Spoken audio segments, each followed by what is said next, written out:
Chris Waller very kindly joins us on Racenet TV. We're going to have to be short and sharp here. He's got a race on in about 4 minutes. Chris, we might start, well, let's start with Dan Lee, first of all, a reliable man in the George Ryder Stakes. Well, Dan Lee's just an old marvel, and looks like he might get some conditions to suit. If we could get a dead to slow track for him, it would be perfect.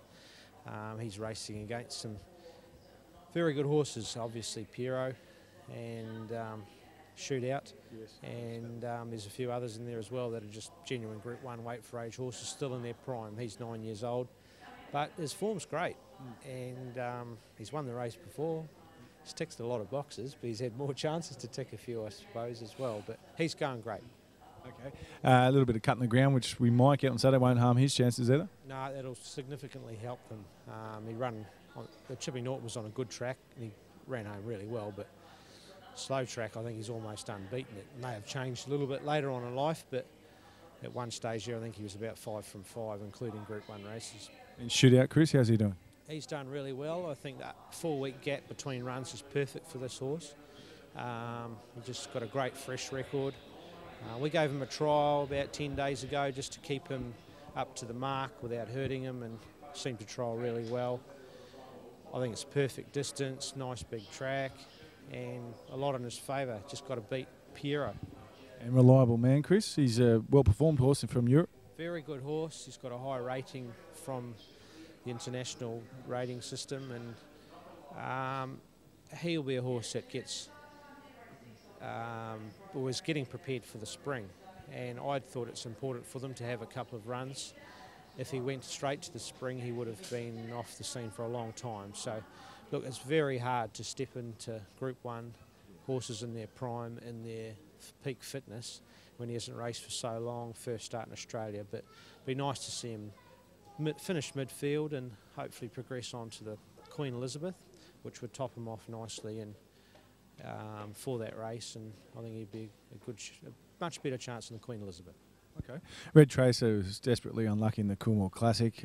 She lines up in Saturday's Queen of Turf Stakes. It was a super run and carried a big weight.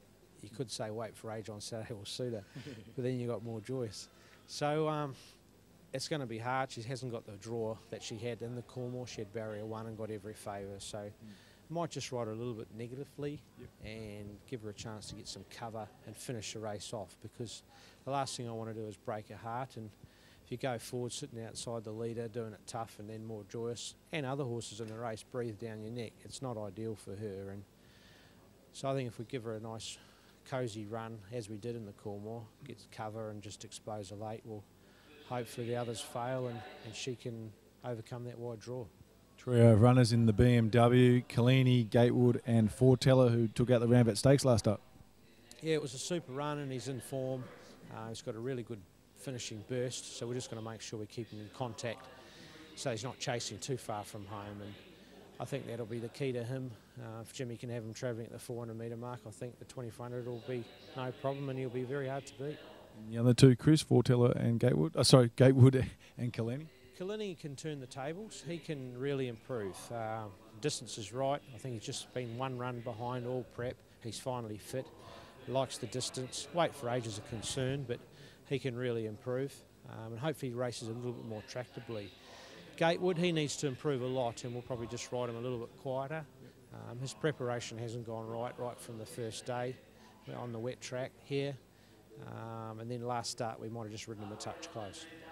Okay. Just before they jump, Hoybell and Royal Descent in the Vinery. Royal Descent's going really well, and she's probably the main chance. Hoybell didn't have a lot of luck at Kembla and got an awkward draw. Needs to step up to this level, but it's a good time to try on a home track. Good luck Saturday. Thanks.